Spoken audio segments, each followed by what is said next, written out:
Pode ir? Fala pessoal, mais um Resenha com TF no ar, mais um bate-papo aqui no canal deste careca que vos fala. De um lado um carecudo, ali do outro lado o cara tem muito cabelo, né? Ali do outro lado não falta cabelo.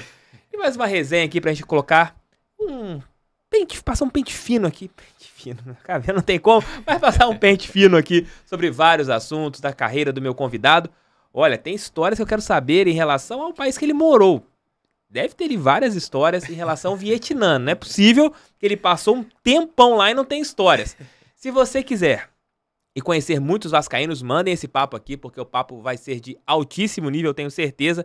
Mas antes, claro, fortaleçam com like, inscrevam-se, mandem esse vídeo aí para seus grupos WhatsApp e assistam também as outras resenhas, porque aqui é um canal feito para quem gosta de bate-papo. Aqui não chega a ser uma entrevista, não, aqui é um bate-papo onde vários assuntos acontecem e esse é o intuito aqui do nosso Resenha com TF, que hoje recebe Bruno Conceidei. Abraço, seja bem-vindo aqui, uma salva de palmas. Tudo bom, meu amigo? Obrigado. Cabelo tá bonito aí, hein, cara? Tá bonito. Deu inveja, cara. Eu só era ter uma franja pro lado. Foi época, né? Foi época. Nunca tive essa época. Essa época não me pertence, cara. Essa época não me pertence.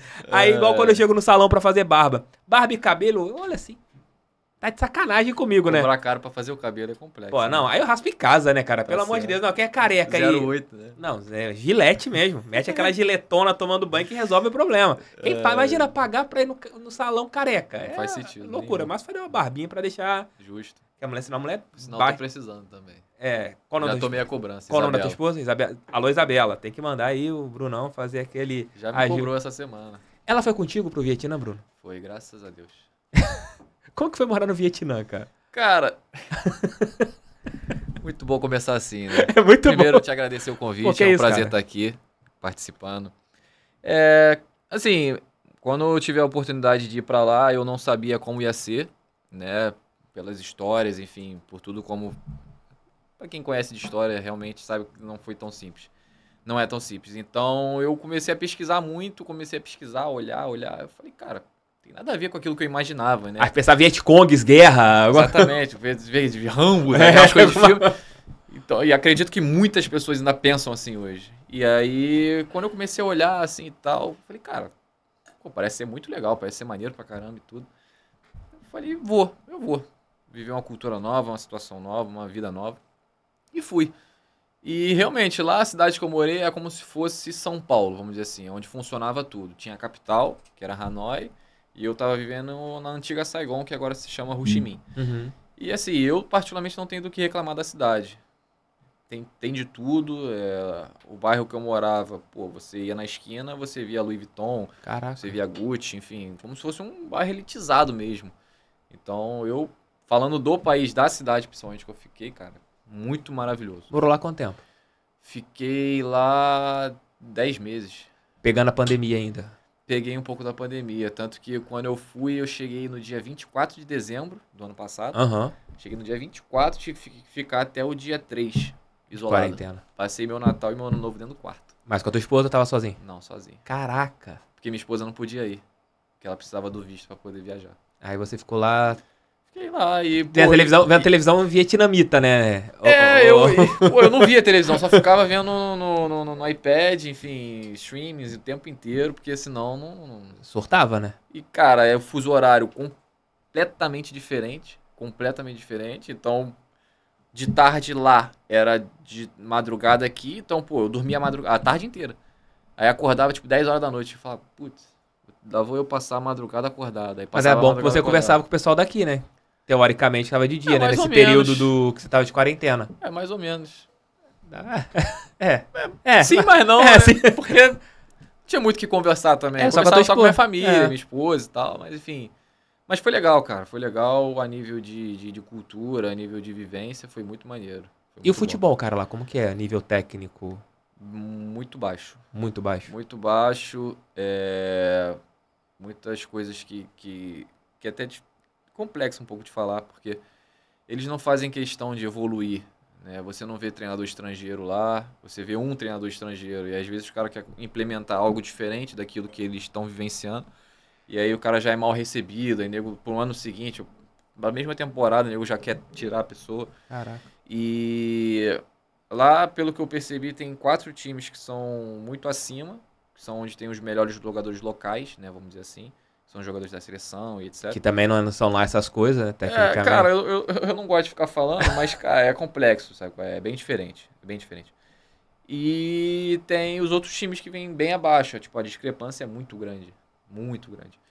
E aí, pô, coisas que no dia a dia, pra gente aqui no Brasil é muito básico, né? No futebol falando, tipo, controle de carga, uma programação semanal, enfim, coisas que você consegue se organizar. E lá não, lá eu recebia o horário e o que ia, nem o que ia ser o tema, tipo, eu recebi o horário do treino do dia seguinte, tipo, 8 horas da noite. Caraca.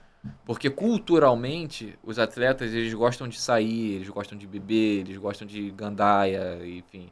Não que de repente aqui também não tenha. Mas lá é liberado assim, totalmente. Lá é super natural pra eles. Caraca. Pra eles é super normal você tá, tipo, um dia antes do jogo, você sair. Lá não tem concentração, não tem nada. A gente, os estrangeiros, não concentravam. Né? Então, isso também criava um pouco de atrito com alguns atletas do time. Alguns atletas do time achavam que a gente tinha que... Por que acontece? Os estrangeiros, para eles, sempre vai ser o que tem que resolver. Então, eu não conseguia resolver dentro de campo, porque eu jogo no meio. Né? Eu sou volante.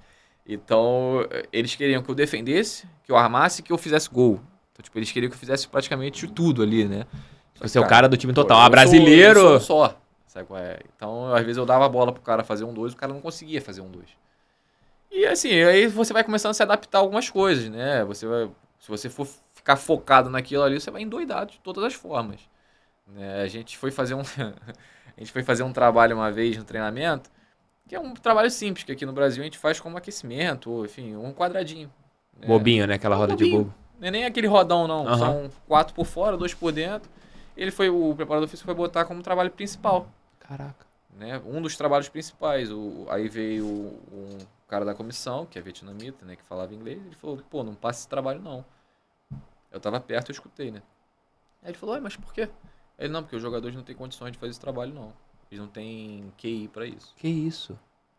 Eu falei, pô, não é possível, cara. Não tô acreditando que eu tô ouvindo isso, né? Mas enfim, é mais ou menos isso, né? E aí você vai vendo outras coisas, tipo assim... Os atletas que fumam, bebem, enfim. Vestiário. Uma coisa que eu admirei muito é a união deles, dos jogadores locais. Eles são muito unidos. Tipo assim, tá faltando pagar alguma coisinha. Eles se reúnem, falam, se não pagar, a gente não vai treinar, a gente não vai fazer isso, a gente não vai fazer aquilo e tal. E eu achei isso muito interessante, porque aqui no Brasil, por mais que muitas das vezes os atletas tentem fazer isso, eles são embarreirados por algumas coisas que, enfim, que a gente sabe que funciona. E lá não. Lá eles são muito unidos mesmo. Caraca, e tem que ser feito, porque se não fizer, os caras realmente ficam, sei lá, uma semana sem treinar. Você ficou lá praticamente um ano. Praticamente. Praticamente um ano. Nesse momento, em algum desses momentos que você via isso, você falava, caraca, não vou ficar aqui, vou voltar pro Brasil. Muitas vezes. Mas aí... A todo instante. Não vou mentir. A todo instante. Porque... Deu uma desmotivação? Você tá com 26 anos. Tô com 25. 25. Deu assim, aquele momento, pô, na boa, não tenho, sou um jogador que passou pela seleção brasileira de base, Vasco. Sim, com certeza. Porra, tô aqui, caraca, eu tenho que ir embora. Com certeza. Mas a grana era boa, compensava? Essa era a coisa que eu conversava muito com a minha esposa, né? Até que ponto que o financeiro compensa? Porque eu todo dia chegava em casa do treino com a cabeça desse tamanho. Imagina. Porque, é o treinador que faz alguma coisa que você acha que não tem nada a ver com o que o futebol pede. É exatamente esse exemplo aí do treinamento, que os caras dizem que não tem condições. E aí, pô, tu vai ver a alimentação deles lá, às vezes eles te obrigam a comer aquilo que eles querem. E, tipo, você não... Não é questão de você não vivenciar aquilo ali, é questão que, cara, é uma cultura totalmente diferente. Sim. Você não pode me empurrar a goela abaixo aquilo que você faz, aquilo que você tem costume de fazer. Eu não posso chegar lá e comer uma sopa, por exemplo. A gente até brinca, pô, sopa não é janta aqui no Brasil. Exatamente. É uma discussão até bem... Sopa é aquele negócio pra só dar uma forrada é uma no discussão estômago. até bem bacana de ter, né? Se sopa é janta ou não, mas enfim... Respondam aqui nos comentários. É verdade. Sopa é janta ou não é janta? Sopa é janta ou não é? Pra minha esposa pra mim não é. Enfim. Minha esposa vai responder que é. Sopa só é janta se tiver pão. Aí enche mais. Mas enfim, muitas vezes eu pensava, cara, até que ponto que o financeiro compensa? porque é muito estressante você vivenciar lá, você tá lá. A sorte que eu tinha uma cidade muito boa, eu conversava com outros... Lá tem muito brasileiro. Uhum. Eu conversava com outros No teu time brasileiros. tinham brasileiros? Tinham dois. Dois. Tinham dois, um zagueiro e um atacante. E eles estavam lá E- no mesmo período que você ou estavam mais O tempo? zagueiro chegou antes de mim, chegou 6 meses antes de mim. Ele chegou no auge da pandemia mesmo. Caraca. Tanto que ele chegou, ele não tinha jogado nenhum jogo. Ele chegou, passou 2 semanas, fechou o país, fechou tudo. Nossa. Pra ele voltar pro Brasil, ele teve muita dificuldade. E aí, e o outro menino chegou, sei lá, uns 3 meses depois de mim. Nossa, loucura. Então, eu... A todo momento eu pensava, cara, pô, o financeiro tá compensando, não tá, enfim. Eu tava sempre irritado, sempre estressado, fisicamente falando, tava sempre exaurido, porque, cara, não tem controle de carga. Você faz um jogo hoje, 90 minutos, né? Enfim, o tempo que você aguentar. No dia seguinte, é sempre folga. Eles sempre davam folga. Porque o jogador, pra eles, o jogador tinha que ter folga. É legal, É mas, legal. cara, às vezes precisa de um recovery, relação pra alguma carreira, coisa, é exatamente. E aí no outro treino, ao invés de você fazer um trabalho mais adaptado pro jogo, né? Enfim, coisas que você tá mais cansado, não, coletivo, vambora. Bota a bola pra rolar aí e vambora. Pô, a tua musculatura faz o quê? Você perdeu um ano em relação à parte física na sua carreira? Você vê assim? Não, acho que são vivências, sabe qual é? Foram um desafio que eu aceitei, eu sabia que ia ser desafio, eu não fazia ideia de como era o futebol lá, mas eu aceitei e, cara, encarei ele de todas as formas, fiz tudo que eu pude. É difícil você desenvolver o teu melhor quando o coletivo não ajuda, é muito difícil você desenvolver isso, porque você é um só. Você não consegue, foi como eu falei, eu não podia defender, marcar, atacar, driblar, enfim, fazer tudo ao mesmo tempo. Que era o que eles queriam, né? Porque eu sou estrangeiro e o estrangeiro pra eles... tem Ainda que mais resolver. brasileiro, né? Então, e cara, eu e o zagueiro, né? O Breno, a gente tava sempre conversando, a gente falava, caraca, mano. Ele tá lá ainda ou... Não, ele saiu também. Não tem como, acho que... Eu encontrei com outro amigo agora também que tava lá, num dos melhores times lá do Vietnã, ele falou, irmão, os caras queriam que eu ficasse lá, eu falei, não quero. Não dá, não tem condição. Falou, pô, dia de jogo a gente comia pão com leite condensado. Que isso, cara? Aí eu falei, pô, não é possível. Loucura. No nosso a gente não comia isso, mas... Aí eu falei pra ele, pô, mas pelo Comia menos... pão com linguiça, Mas sei lá, pelo- pão com... Mas pelo menos o seu time era muito superior ao meu. Aí ele falou, O seu time era um dos piores que você falava que tinha diferença ou ele era... Tecnicamente falando, sim. Tecnicamente falando, sim. Ele era um dos mais limitados. Mas quando te ofereceram a proposta, como que foi, Bruno? Aqui, ó, tem uma proposta do mundo do futebol asiático pra você. Ou falaram, não, é Vietnã, contrato de 1 ano, o time assim, assim, assado, você vai ganhar X mil por mês, ou não? Foi assim, meio Não, que... então, o meu empresário, ele chegou, comentou comigo, foi em setembro do ano passado, falou, pô, tem uma situação aí que pode acontecer e tal, lá pra Ásia e tal. Eu falei, pô, irmão, tudo bem, sem problema nenhum. Quando aparecer, você me fala. Enquanto isso, vambora. Enfim, eu tava em casa, né? Tava treinando no particular. E aí, quando foi em novembro, iniciozinho de novembro, ele falou, ó, a gente precisa se encontrar e tal, não sei o quê. Eu falei, beleza. Aí a gente se encontrou, ele me explicou a situação, poderia ser lá pro Vietnã e tal. Mas ainda ele ainda tava vendo como é que ia ser e tal. Aí passou, sei lá, uma semana, ele me ligou e me mostrou lá a proposta e tal, os valores e tal. Eu falei, cara, vambora. Desafio, né? Vambora, é um desafio, mas eu tô aberto, cara. É assim, é um mercado não muito visado, vamos dizer assim, mas poderia ser uma porta de entrada para outros mercados mais Conhecidos, mais né? conhecidos, exatamente. Tipo, a própria Tailândia ali, que é logo ali do lado. Enfim, é um mercado alternativo, mas que eu tava levando muita fé que eu iria conseguir, tipo, abrir uma nova porta para mim ali pela Ásia. E aí, quando eu cheguei e vi mesmo o choque de realidade em relação à questão técnica, tática, eu falei, cara, vai ser um desafio além daquilo que eu imaginava. Mas, enfim, vambora. Aí eu comecei, enfim, fui tentando fazer aquilo que eu conseguia. Mas a situação da alimentação que me deixou assim assustado, o negócio do pão com leite condensado. O que vocês comiam lá, cara, antes do jogo? Dava uma Não, Coca-Cola assim- zero, uma Coca-Cola... Não, antes do jogo... Tinha Gatorade ou vocês tomavam Coca-Cola durante o jogo? Lá? Não, Qual eles que era davam o- muito Red Bull, cara. Red Bull pequenininho com garrafinha de vidro, assim. Aí tinha o Red Bull saborizado, né? Vários saborizados. Porque lá o Red Bull é muito natural. E eles até tentavam, para os estrangeiros, eles tentavam, não posso Uhum. mentir. Eles tentavam fazer com que a nossa alimentação fosse parecida com aquilo que a gente come. Né? Eles davam macarrão pra gente, assim. Lógico, o tempero era deles. Sim. Né? Dava pra sentir aquele gosto de comida asiática. Sim. Mas Mais assim, forte, pelo no menos caso. tinha uma massa, né? Eles Sim. davam uma massa pra gente. Essa questão do pão foi do meu amigo que tava lá no Sim. outro time, então, mas, tipo, eu particularmente nunca comi. Mas o pão com leite condensado não é ruim, não, cara. Eu não sei, nunca comi. Pô, não posso sério, dizer. cara. É bom. É bom. É bom. Vou procurar saber dessa. É bom, cara. Pão de sal. Tu tocha leite condensado, cara. É bom pra... Falando sério. Agora eu não posso, parece que eu tô com diabetes, cara. Mas no momento, quando eu podia, tocha o pão, pega, corta metade, aí tu tira o gomo e toca leite condensado ali, cara. Depois você fala com o Rômulo. Vou dar uma pesquisada. Dá uma pesquisada, não. Você vai falar, caraca, o Thiago lá falou, é bom mesmo. Mas foi diferente, foi diferente, foi legal, mas ao mesmo tempo não foi. E é vivência, futebol é isso. Muitas das vezes a gente espera uma coisa e não acontece, às vezes a gente espera coisas negativas e acontecem coisas positivas. Mas foi bom, de certa forma, foi bom, assim, pra minha vida pessoal, pra vida da minha esposa também foi maravilhoso. Ela, tipo, ela desenvolveu áreas na vida dela que ela não desenvolvia quando estava aqui no Rio, e isso não tem nada que pague, né? Ah, bom que marca, né? Bom que tem histórias pra contar em relação a morar no Vietnã. Se tivesse que voltar pro Vietnã, eu voltaria. Caraca. Aí eu falei eu até brinquei, eu falei, pô, não sei se isso é bom ou se isso é ruim. Ou rir tá ruim pra caceta. Mas ela falou, eu achei, cara, isso é legal, porque algumas outras vezes a gente foi pra algumas outras cidades, né? Porque a vida de jogo de futebol é quase que uma vida de nômade, né? Você Sim. não tem um fixo, né? Só quando você para de jogar. Então, muitos lugares que a gente vai, a gente fica com uma expectativa, foi como eu falei, legal, e às vezes não é aquilo que a gente espera, às vezes outros lugares a gente não cria nenhuma expectativa e é muito legal. E pra ela gostou bastante. Vocês estão juntos há quanto tempo?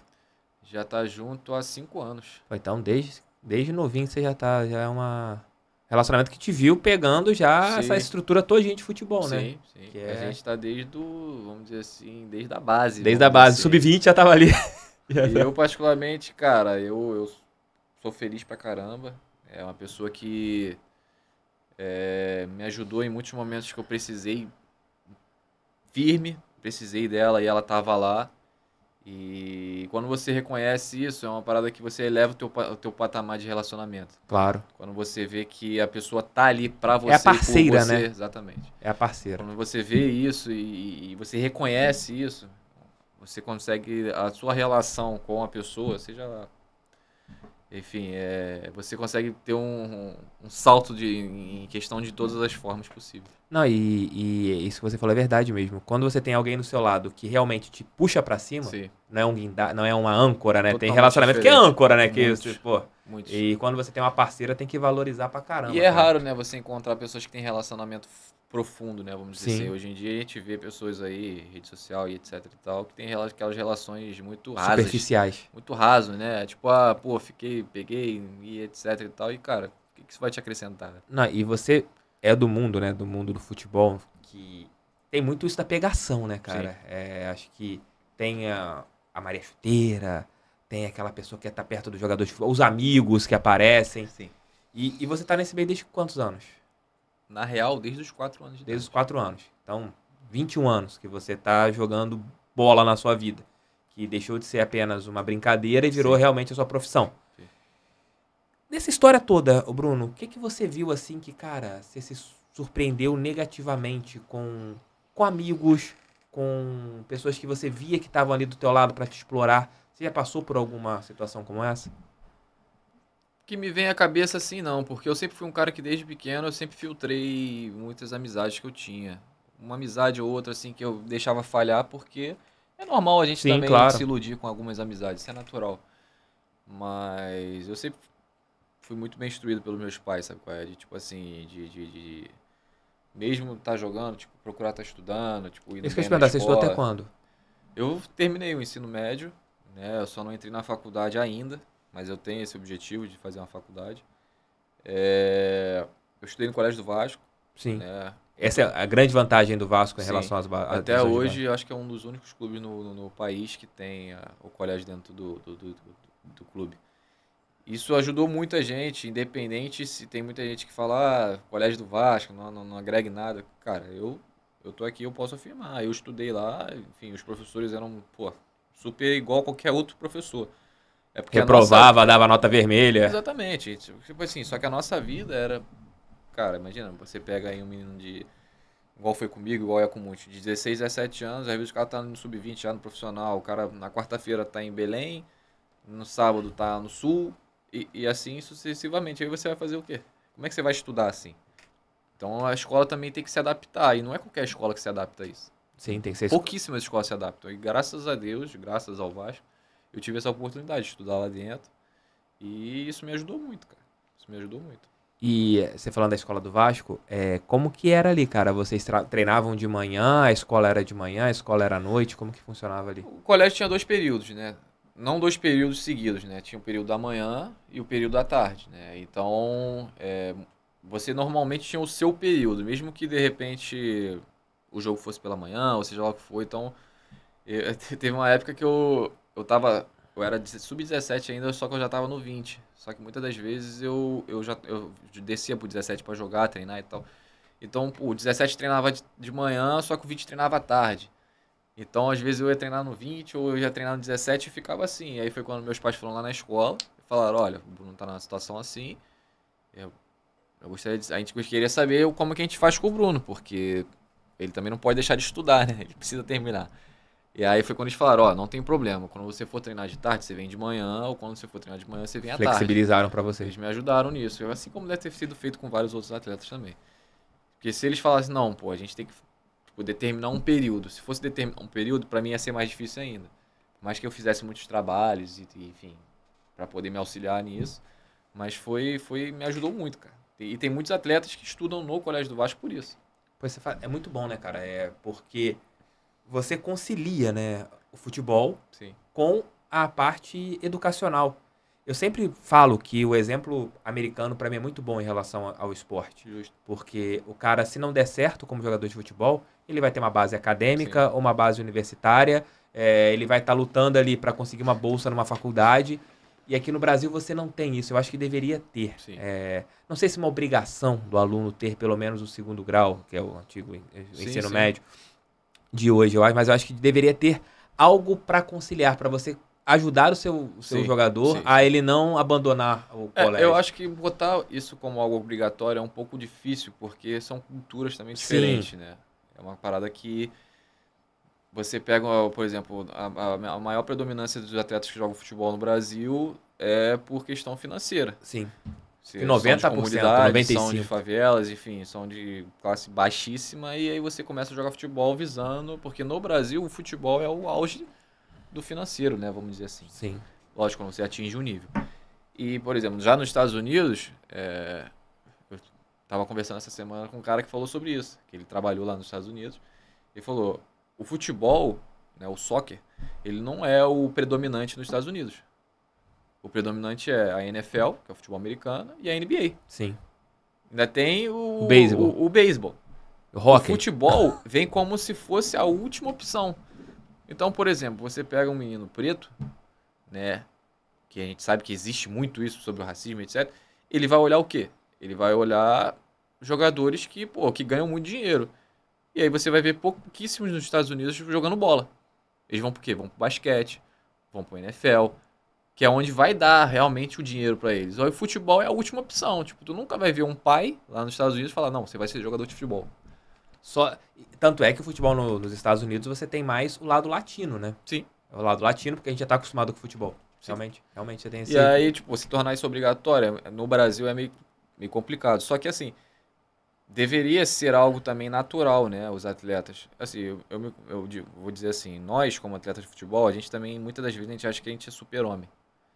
Eu me incluo porque eu sou da classe, mas assim, não é que eu seja assim, mas eu me incluo na classe. A gente acha que a gente é super-homem pelo fato de, tipo assim, a gente pode tudo.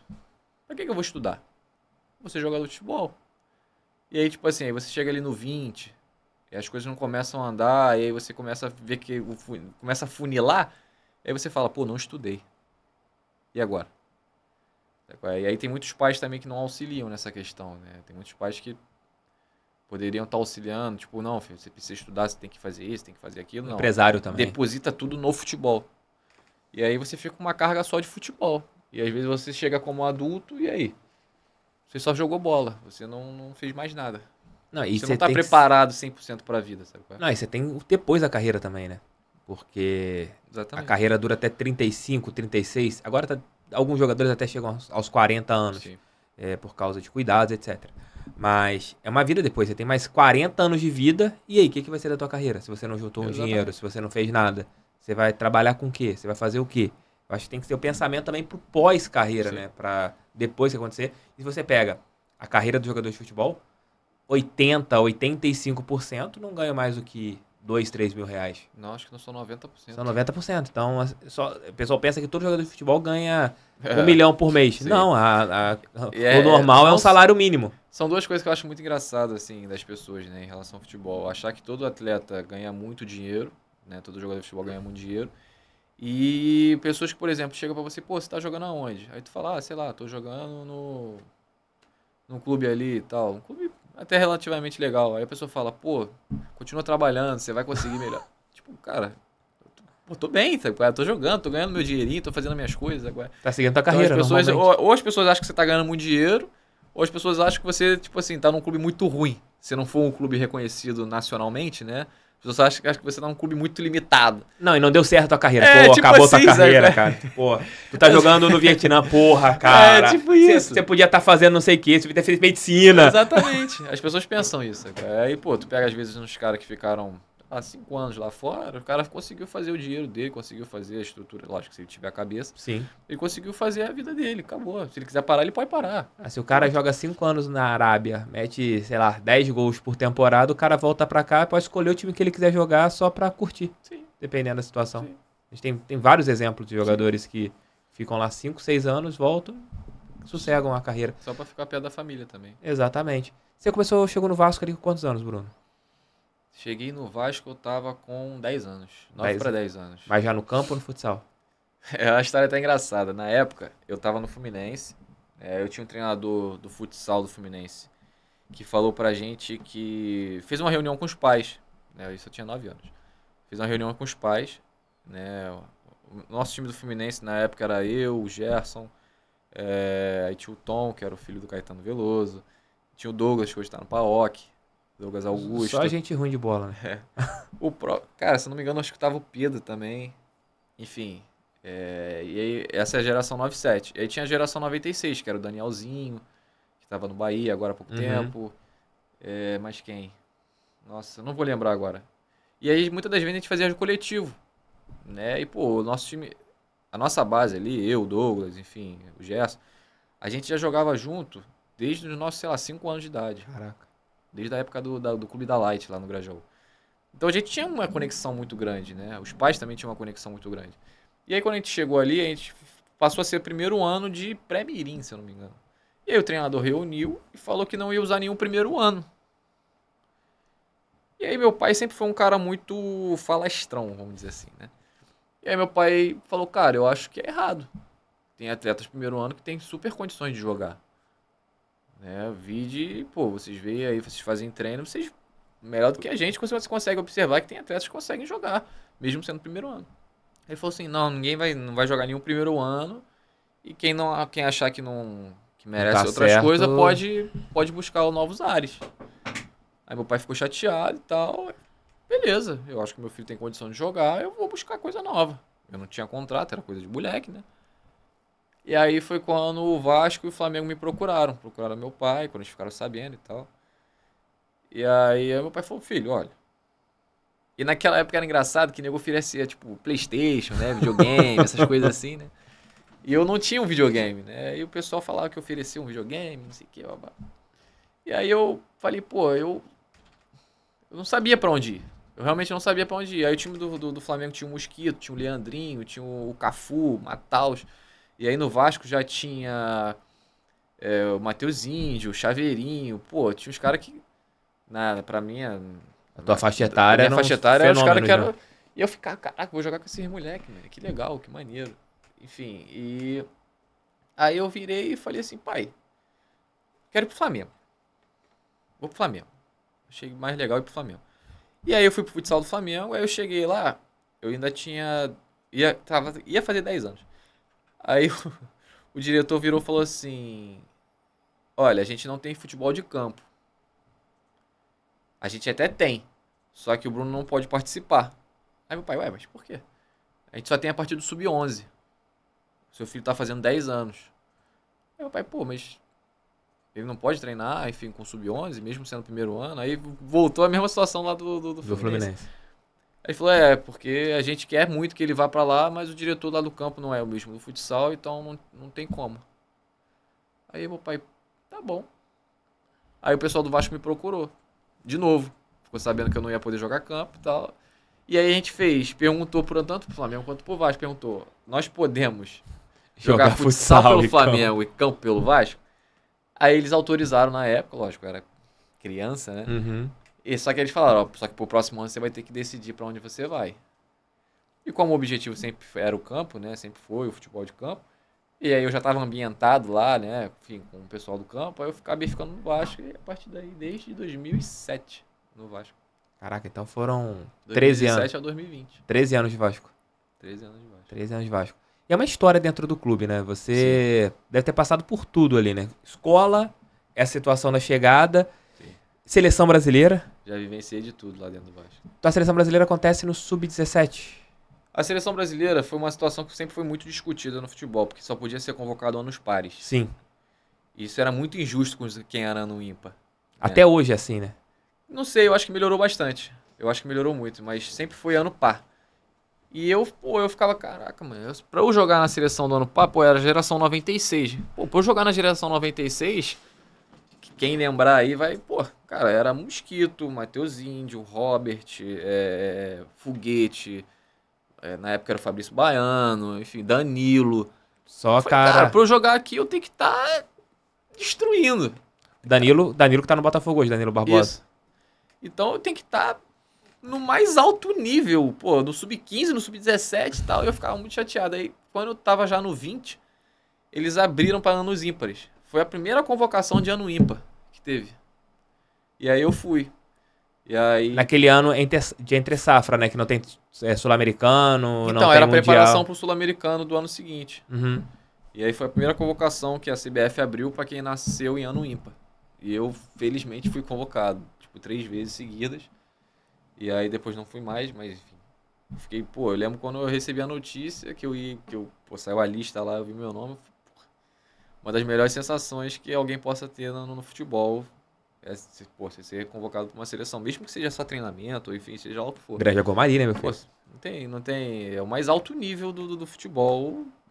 É a seleção. Quando tu chega na Granja Comari, como que o coração daquele Bruno lá, de 4 anos de idade, indo no mesmo lugar que vários craques do futebol brasileiro chegaram? Eu olhei assim, eu tinha alguns que foram também junto, que, já conhecia, o próprio Pedro foi também, enfim, tinha uma galera que eu já conhecia, o Caio Monteiro foi junto comigo. Ribamar também foi, não foi? Ribamar foi, acho que foi. Ribamar, então, essa galera eu já conhecia, então, a adaptação foi muito legal. Mas, cara, você estar lá, você olhar aquilo lá, vivenciar aquilo lá, botar a camisa, calçar a chuteira e tal, ir pro campo, tu fala, caraca, mano. Sinistro. Nosso treinador era o Rogério Micali, foi a primeira convocação que ele fez de ano ímpar. Aí tinha o Lianco também, o Marlon Xavier, lateral, enfim. Mas foi muito maneiro, cara. Foi uma sensação, uma parada que não tem como explicar. Não tem. Qual o fenômeno que você viu na base, cara? O maior fenômeno que eu vi na base... Cara que se jogava contra ou jogava a favor, assim... Que você falava, caralho, esse cara aqui é fora de série, cara. Tinha alguns. E muitos deles jogavam no meu time. No Vasco, que era o Matheus Índio. Aí tinha o próprio Fabrício, que depois é meu irmãozão. Enfim, depois ele foi pego no gato. Aí ele teve que dar um contorno na carreira dele. A história de vida dele deve ser muito maneira ele contar. Enfim, o Fabrício era fenômeno também. O próprio Danilo também era muito bom jogador. De fora do Rio, aí tinha o Robert, né? Não sei se eu comentei. O Robert também era muito bom. Robert que veio aqui no Kennedy, podcast, né? Tinha o Kennedy. Kennedy que agora tá no Chelsea. Tinha o Kennedy. Eu falo assim, os caras do Rio, porque a própria seleção brasileira, a predominância era toda do Rio de Janeiro. Uma grande maioria dos atletas da seleção ali do 15, 17 era tudo do Rio de Janeiro. Então, acho que essa galera os caras eram muito diferentes. Muito diferentes. E teve uma época na base que o Vasco batia no Flamengo toda hora, né? Que o Vasco ganhava todos os jogos do Flamengo, né? Tinha até uma rivalidade muito grande entre vocês, né? Tinha algumas gerações que as rivalidades eram diferentes, né? A geração 9-5, se eu não me engano, era Vasco e Flamengo. A geração 9-6 era Vasco e Fluminense. A geração 9-7, que foi a minha, era Vasco e Flamengo. Aí a geração 9-8, aí eu já não me lembro. Não, minto. A nossa geração não era Vasco e Flamengo, não. A nossa geração era Vasco e Fluminense, 9-7. E aí depois de um tempo, já no final, que começou a ser Vasco e Flamengo. Porque a galera do Fluminense também começou a subir profissional mais cedo e tudo, aí começou a ficar Vasco e Flamengo. Mas, cara, as bases do Rio de Janeiro sempre foram muito fortes. Muito fortes. Então sempre foi o diferencial. Foi como eu falei, a minha geração, a grande maioria era a convocação de seleção brasileira era do Rio de Janeiro. Uma grande maioria. Pega ali, convocou 25. 15 era do Rio de Janeiro. Uma grande maioria. Você jogou com o Pedro, né? No futsal e depois na seleção brasileira. Joguei. Você via que ele ia ser um centroavante diferenciado já ali no futsal, jogando lá com o Pedro Queixada lá, já via que... Até hoje meu pai chama ele de Queixinho, né? Que o apelido dele tem era uma Queixinho. foto que é viralizada, né? Tem um álbum de figurinha que tem lá o Queixinho, né? O apelido dele era Queixinho. E a gente tinha um time light, cara. Nosso time era muito bom. Né? Que foi como eu falei, tinha o Pedro, tinha o Douglas. O Gerson chegou um pouquinho depois. Pô, isso a gente tinha, sei lá, 5 anos. Tem umas fotos lá, aquelas fotos antigas, de reveladas. Revelada, né? Tem a gente lá. E são pessoas que eu conheço, são uma galera que eu conheço já há muitos anos, né? Às vezes a gente fica um pouco sem contato, né? Até pela vida de cada um, isso é natural pra caramba. Mas é como, por exemplo, se a gente se encontrar agora, é como se a gente, estivesse se falando todos os dias, né?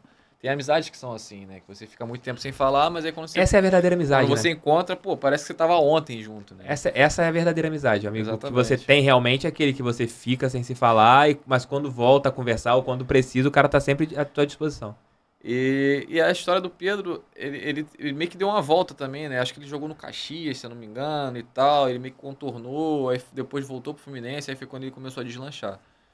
Mas quando a gente era muito molequinho, você não consegue visualizar, tipo assim, não, esse moleque que vai ser jogador de futebol. Lógico que muitas vezes a gente fala que vai, mas a gente sabe que futebol não é uma matemática exata. Mas te irritava quando era Vasco e Fluminense, ele jogava pra cacete lá pelo Fluminense? Você fala assim, esse podia ter vindo pra cá também comigo. A gente teve 2 vices pro Fluminense, se eu não me engano.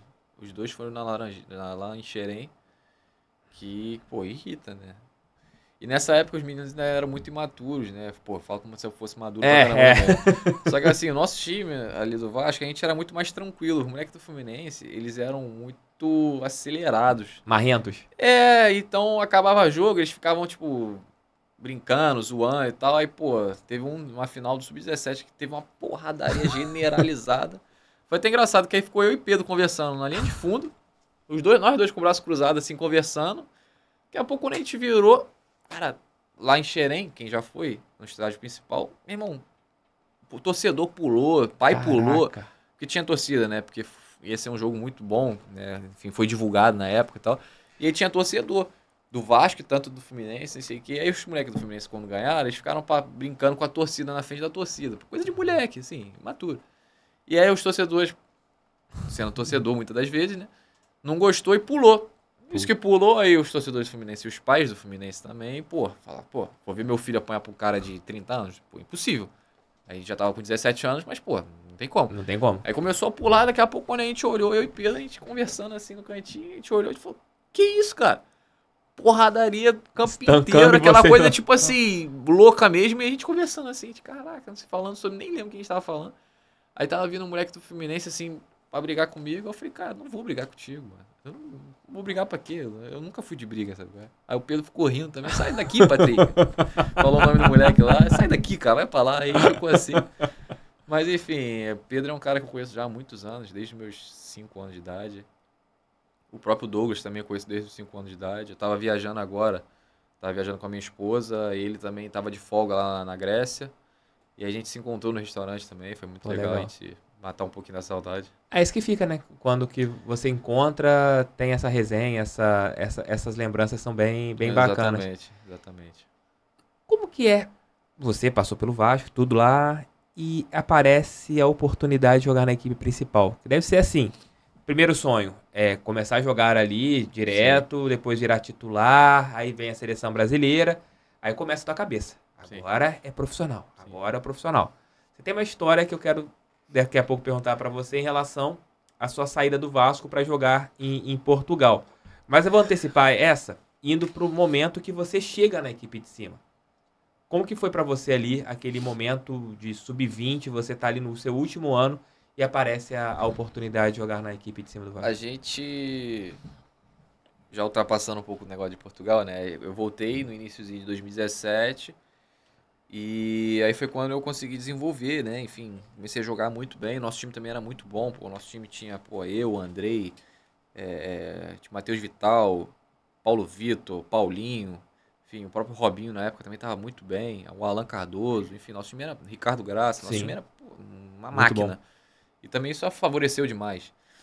E aí foi quando eu comecei a ir muito bem, muito bem, muito bem. Aí a galera já começou a achar. Eu ficava acompanhando a rede social, o pessoal falava, pô, tem que subir, tem que subir. Aí a gente começou a ganhar tudo.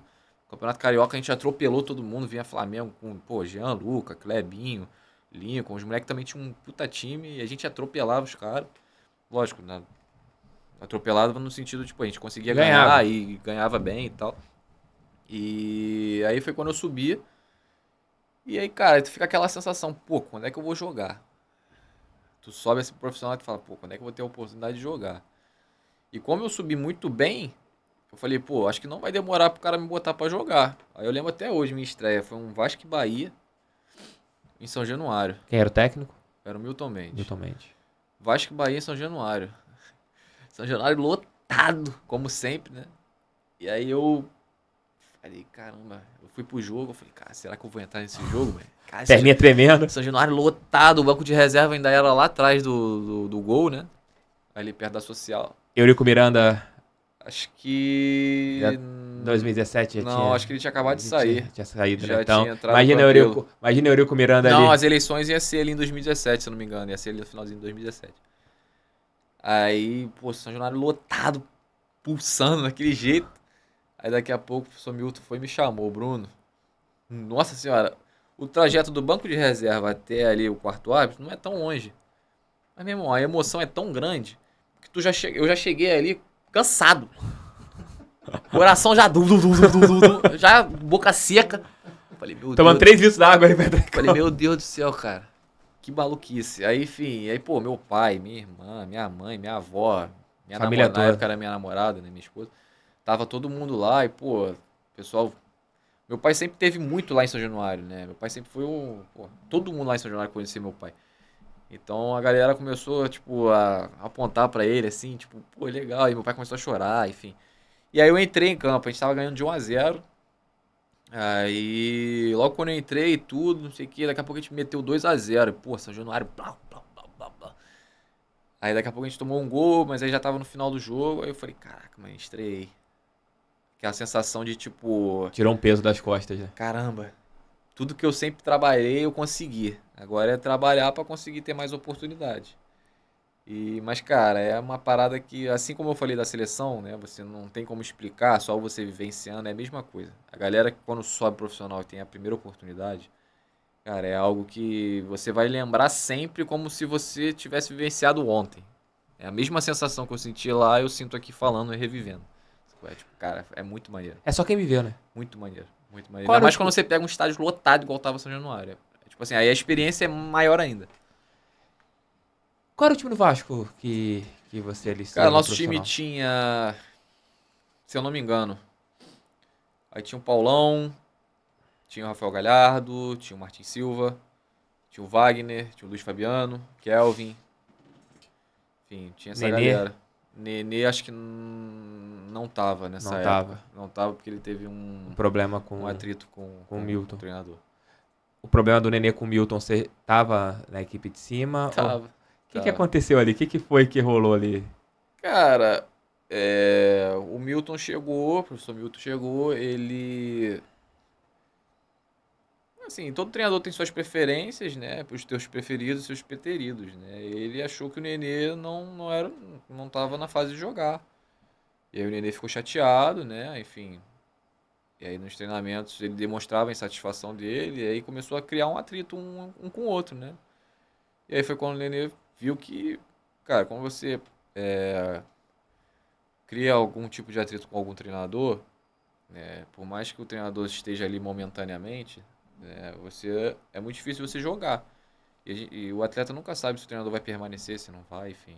E aí o Nenê optou por meio que dar um passo atrás. Tipo, já que você não pretende me utilizar, eu prefiro, enfim, seguir minha vida. E foi isso. Eles criaram ali um atrito, né? Enfim. Chegou a acontecer ali discussões? Ou Não, você chegou a não, presenciar alguma coisa assim? não chegou a nenhuma discussão assim de gritar um com o outro. Não, mas assim, você percebe quando as coisas não estão caminhando, né?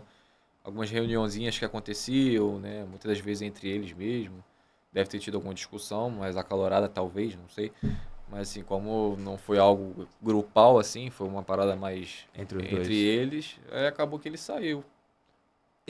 O Nenê, eu acho um baita no jogador. Como que ele era com vocês ali que estavam chegando no profissional? Cara, o Nenê sempre foi muito brincalhão. Sempre foi muito brincalhão, sempre foi muito alto astral. Sempre foi maneiro pra caramba. Ele procurava deixar o ambiente pra gente que era mais novo, assim, sempre o mesmo da base. Que na base a gente estava sempre brincando, zoando, não sei o quê, então ele procurava estar sempre brincando também. Os rachões, assim, também, acho que era o time dele, enquanto o outro time, lá do Wellington, se eu não me engano, na época. Wellington, volante? É. E aí meio que criava essa rivalidade, Você essa tava em qual time? brincadeira. Você tava em qual time do... Cara, eu tava no time do Wellington. Mas você batia mais ou ganhava mais o time do Nenê? Pô, acho que acabou que no final ficou empate. Rachão é foda, né? Rachão. Rachão, mas tem muito treinador, hoje em dia tem muita gente que não faz mais. Tem um treinador que gosta bastante, porque dá uma soltada, uma né? soltada e tal, mas tem gente que não... O futebol hoje também tá muito dinâmico, né? As coisas estão muito diferentes de antigamente. Antigamente o rachão era algo, pô, lei. Pré-jogo tinha que ter o rachão. Hoje em dia, E raramente. rolava aposta, né? Tem muita gente que aposta.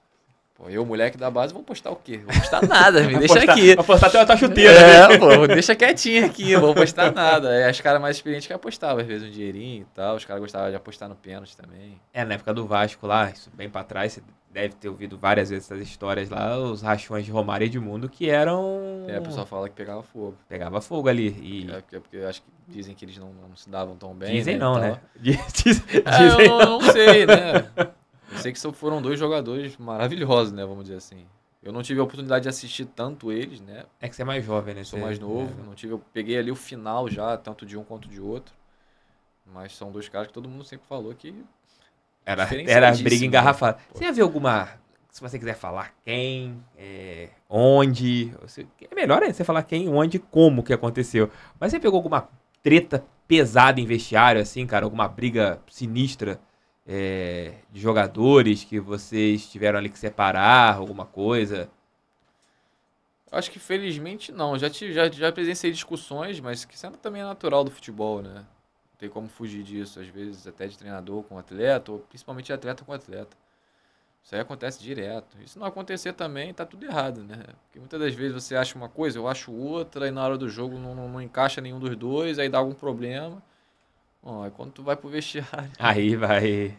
Aí é cara a cara, é discussão, mas o que importa no final é o respeito. Independente se você teve algum problema com o cara ou não, é você ter, tipo, respeitar o cara. Tipo, depois aperta a mão, pô, foi mal, coisa de jogo e tal. Mas acho que eu nunca presenciei nenhuma briga, assim, pesada, não. Qual o melhor jogador que você jogou com ele no Vasco? Tanto no profissional e na base. Eu vou falar tecnicamente. Giovanni Augusto. Tecnicamente falando, Giovanni Augusto.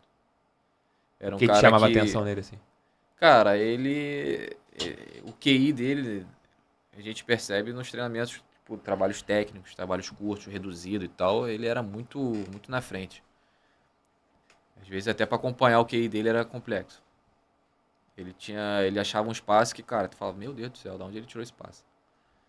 Tecnicamente foi o cara que eu mais falei assim, porra, esse maluco. É diferente pra cacete. É diferente.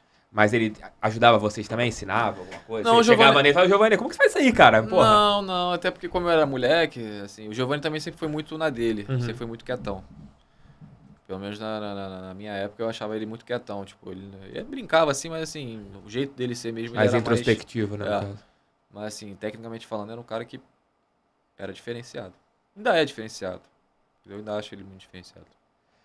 Essa você não vai precisar de falar o nome, mas você já viu algum jogador assim que tinha muita fama e pouca bola? Já. como que é na resenha de vocês ali? Tipo, porra, esse cara aí falam que joga pra cacete, mas é limitado. Assim, você normalmente comenta algo desse tipo com a cara que você tem mais proximidade. Sim. Você nunca vai comentar assim com... No grupo do WhatsApp. Não no grupo do WhatsApp, mas por exemplo, pô, chegar do nada, pô, sei lá, a cadeira ali falou que, pô, tem histórico pra caraca, jogou não sei aonde, e, pô, isso aqui que ele joga? Caralho. Você nunca vai chegar pra um cara que você não tem tanta afinidade pra falar. Normalmente você fala com a pessoa que você tem mais amizade, até porque a gente sabe que no mundo da bola as coisas são muito... trairagem é foda, né? Muito complexas, né? Muitas das vezes, quando você vai amadurecendo, você vai percebendo essas coisas, né? Você começa a... De repente, coisas que eu comentei lá atrás, quando eu era mais novo com alguém, de repente tal, eu não teria comentado, teria ficado quietinho na minha, começado a observar mais. Mas é natural também da vida, né? Do processo, você amadurecendo no decorrer da parada. Sim. Bruno, teve um caso que a gente estava até conversando em off aqui, antes aqui do nosso bate-papo, e eu falei que eu te faria essa pergunta aqui na hora que a gente tivesse no on, né, no caso. Teu pai quase te ferrou, né? Foi. Teu pai quase que joga a tua carreira no... Os vascaínos raízes aí mesmo vão lembrar dessa história com toda certeza, quando aconteceu. Então essa história pro alô vascaínos raízes que estão chegando aqui. Aproveita e já deixa um like. Quais são as suas redes sociais, Bruno? Só pra galera... BR Cozendei. BR, traduz o Cozendei aí, porque pelo amor de Deus, também você podia ter colocado Bruno Com, alguma coisa assim. Muita gente costuma escrever errado ou pronunciar errado. Mas não tem muito falei mistério, certo, não. O quê? Falei certo, Cozendei? Falei no início. Cozendei. Com S, né, no caso. É isso. Então, Bruno Cozendei. Cozendei. Cosendey. Então, mas Tem muito mistério, não. O que teu pai arrumou contigo, Bruno? Cara, então, 2015 eu tava na base ainda, né? Ainda era sub-17, só que eu já tava no 20. Eu tava muito bem, né? Eu tava jogando, enfim, tava numa sequência muito boa. Aí foi quando eu machuquei minha mão, né? Fiz uma cirurgia na mão. Tive que fazer uma cirurgia, né? Infelizmente. E quando eu comecei a voltar, tanto que quando o médico virou pra mim e falou que eu poderia voltar a jogar, eu larguei a fisioterapia. Eu não fecho minha mão até hoje, pô. Eu fazia fisioterapia até... Tanto que na época eu não conseguia fazer isso aqui, ó. Caraca. Aí eu fui fazendo fisioterapia e comecei a fechar, só que eu não fecho a minha mão 100%, ó. Fica com...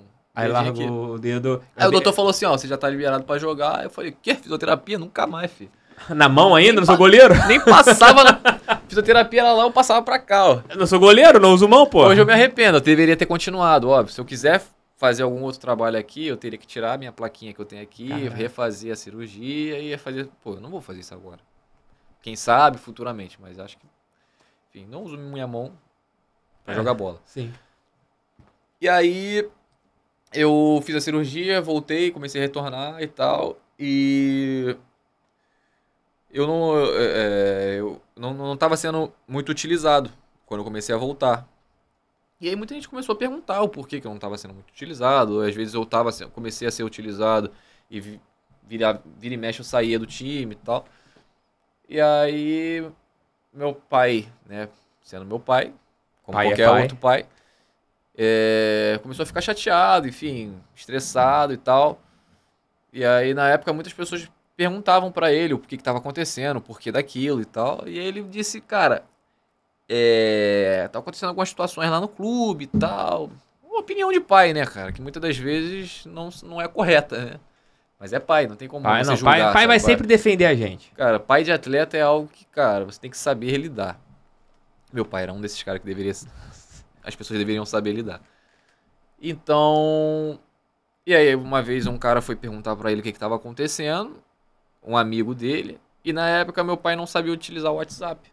Meu pai não tinha WhatsApp, meu pai não tinha nem celular direito. Ele usava o celular só pra uma coisa, pra trabalhar. Que ele trabalhava como Uber. E aí ele falou, não, pô, liga pro cara aí, eu falo com ele, eu explico o que tá acontecendo e tal. E aí o cara... Meu pai não sabe se até hoje, de repente, o cara fez na maldade ou não. O cara foi e falou, não, manda um áudio aqui pra ele. Aí meu pai começou a falar algumas coisas, enfim... Coisas que na visão dele estavam acontecendo, que talvez de repente não tivessem e tal. E aí ele chutou o balde. Despejou. Blau. Só que ele tava falando pra um grupo no WhatsApp, que ele não sabia, óbvio. Não sabia nem que era grupo. Que era da oposição. Da época da política do Vasco. E aí, pô, um prato cheio na mão dos caras. O presidente do Vasco, na época, Eurico Miranda. Presidente Eurico Miranda. E aí o prato cheio na mão dos caras. Aí, pô, no dia seguinte eu cheguei pra treinar. Não sabia que meu pai tinha mandado áudio pra ninguém e tal. Ele também não comentou, até porque pra ele era uma coisa natural. No dia seguinte eu chegando pra treinar, um menino, um atleta lá, falou, pô, teu pai é, pô, pica. Desculpa o termo. Aí... Aqui é podcast que tá liberando. Não, mas... Aí ele falou, eu virei pra ele, falei, como assim? Ele, pô, tu não viu não? Eu falei, não. Ele, pô, abre o GE aí. Eu falei, abre o GE? Pô, quando falou GE eu já comecei. Falei, a perna já tremeu.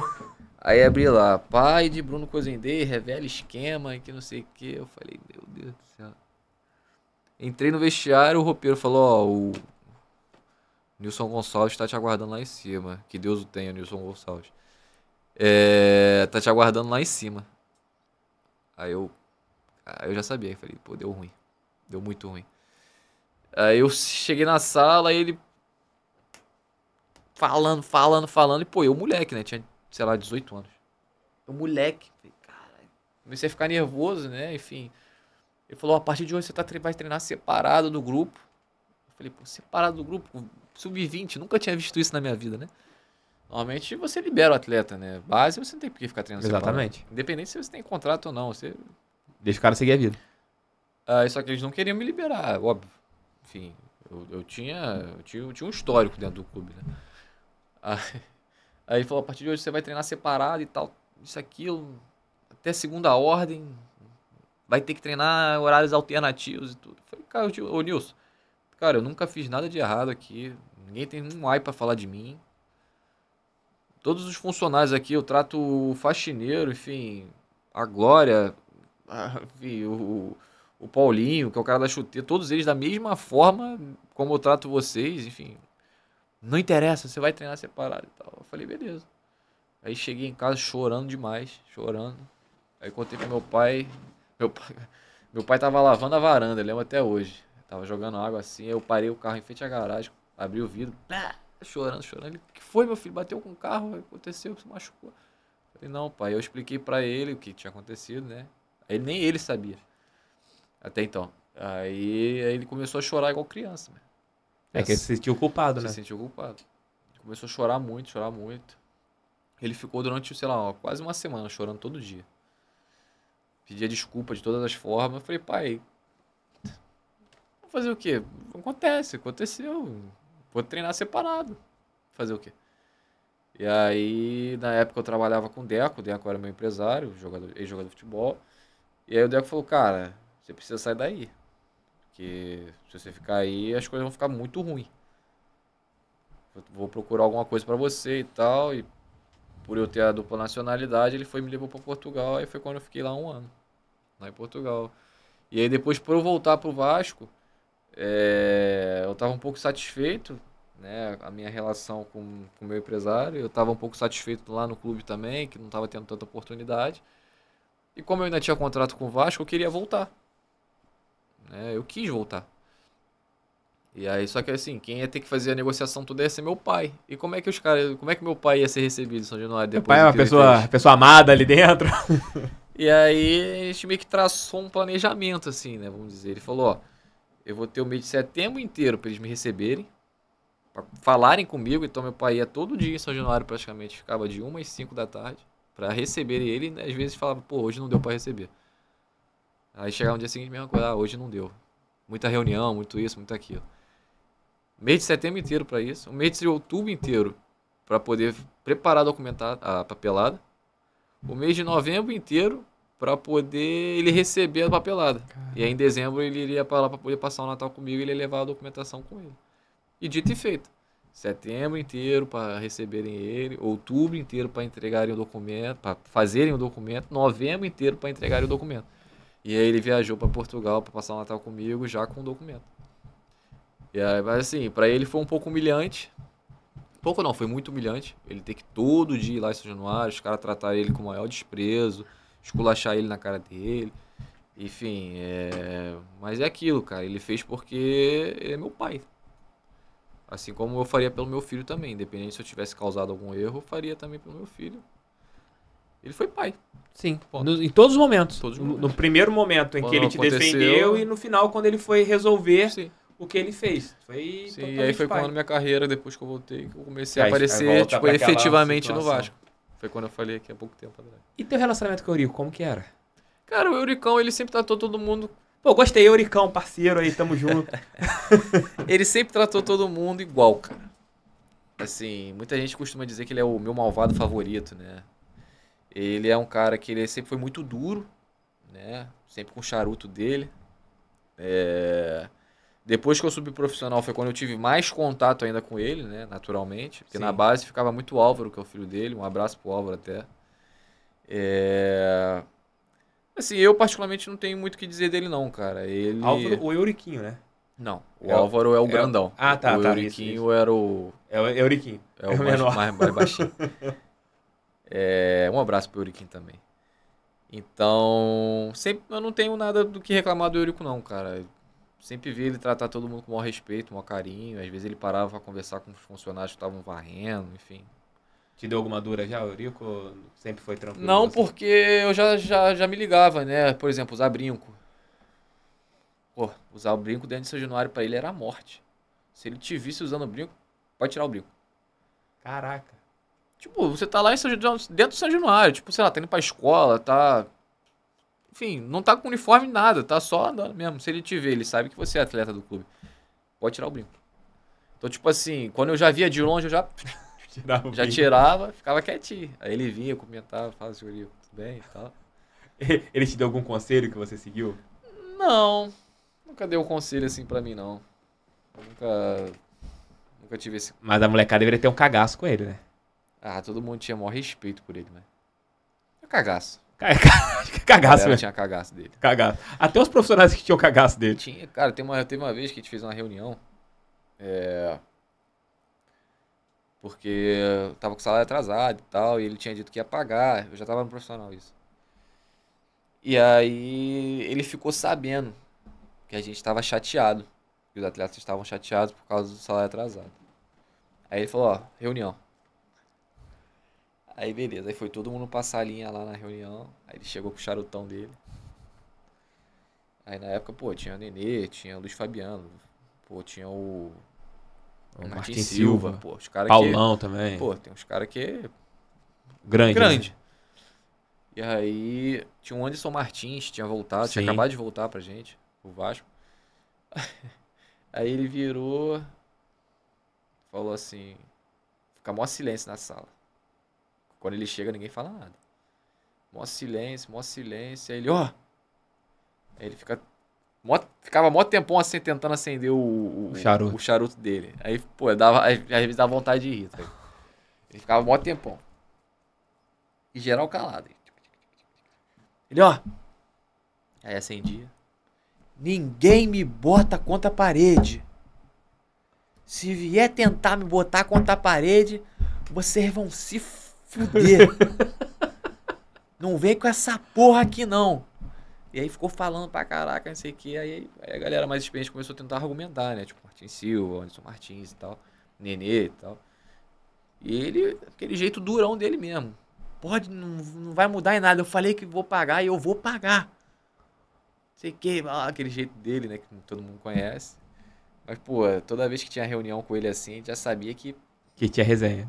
Que ia ser alguma coisa chamada. Com certeza absoluta. Ah, ele deveria ter vários espiões ali pra ver o que você estava falando dele, né? Com certeza. Não só alguns atletas também, a gente sabe que tem, né? A galera que fala com mídia, com enfim, presidente, diretor, meio que fica como se fosse o X9. O X9 ali. Existe muito disso. Isso é complicado pra vocês num grupo de futebol, né? Não poder confiar em todo mundo que tá ali, né? É muito chato. Porque acaba criando um clima muito ruim. Você já foi vítima de algum X9 no futebol? Não. Mas você já viu algum parceiro teu se ferrando por causa... Já. Mas qual que foi a história, assim, que você puder contar? Cara... É melhor não contar, porque não, pode contar a história, só não conta os... Foi história pessoal, sabe? Não foi nem no futebol em si, foi história pessoal, então... Não faz muito sentido contar, entendeu? Queria muito poder contar, mas não faz sentido, sabe qual é? Esse cara joga ainda até hoje? Joga. Aí a pessoa ferrou ele... O cara que meio que sofreu, né? Ele tá em clube gigantesco agora também, enfim. Mas, cara, tanto quem sofreu e na época ficou mó... Pô, quem foi que fez, quem foi que falou e tal. Muita gente desconfiou de um outro atleta que no final das contas não foi ele. Tá ligado? Na época eu imaginei quem tinha sido, porque eu comecei a fazer as ligações, assim. Eu sou o cara que observo muito, né? O ciclo de amizade, a galera, quem gosta de falar mais, quem gosta de falar menos. Eu sou um cara que eu vou observando. Então, e aí eu comecei a fazer as conexões, mas assim, eu não tinha nenhuma confirmação. E aí depois, alguns anos depois, há um ano depois, que eu fui descobrir a história mesmo e eu descobri quem foi. Eu falei, pô, minha teoria tava certa, mas enfim. E o cara era meio que metido a parceiro desse outro? É, mais ou menos. É parceiro de todo mundo, né? Porque, cara, no grupo, Quem é parceiro assim... de todo mundo é parceiro de ninguém, tem esse ditado, né? Não, assim, tem os caras... Por exemplo, um cara que, cara, eu bato palma, meu irmão. Eu bato palma pela forma dele ser, independente se tá jogando, se não tá, é o Fabrício. A torcida do Vasco pegou muito no pé dele. Eu bato palma pra ele, porque o que ele fez quando ele tava com a gente lá, meu irmão... O lateral esquerdo, né, no caso. Independente se o nego tava vaiando ele, pegando no pé dele, meu irmão, ele era o mesmo cara com todo mundo. Tipo assim, muita gente falou sobre a convocação do Daniel Alves, foi muito Sim. comentada, né? Muito Questionado. discutida. E eu desde o início falei, cara, o Daniel tem que ir. Tem que ir. Por quê? Ele, nesse ciclo todo até a Copa, ele foi. O ciclo final, de repente, ele não conseguiu atingir o nível que ele queria. Mas aí são coisas que o futebol, foi como eu falei, o futebol não é uma matemática exata. Só que o que ele acrescenta para o grupo, talvez um outro cara não ia acrescentar nada. O Fabrício era assim no Vasco. O Fabrício era isso. O que ele acrescentava com o grupo, ele deixava um ambiente leve, brincalhão, totalmente, tipo assim, se você tá mal no treinamento, ele chegava pra conversar e falava, pô, mano, tenta dar um pouquinho mais, faz isso aqui, faz aquilo ali, se posiciona melhor, bababá. Tava sempre, tipo assim, orientando de alguma forma com a experiência que ele tinha. Aí eu trago pro lado pro Daniel Alves que é a mesma coisa, cara. O Daniel Alves tinha que ir pra Copa. Ah, pô, mas ele não ia jogar, ia tocar pandeiro. Irmão, no grupo precisa de um cara assim. Foi o cara mais foda de grupo que tu viu, assim, tava ferrado. Sim. E Sim. foi o... Você tava naquela final do Carioca de 2018 contra o Botafogo? Tava. No banco ou tava no Maracanã? Tava no banco. Tava no banco. Como foi ver o Carly fazendo aquele gol no último lance? Eu fiquei feliz, posso falar. Muito feliz. Cara... Feliz pra cacete. Eu tava no banco.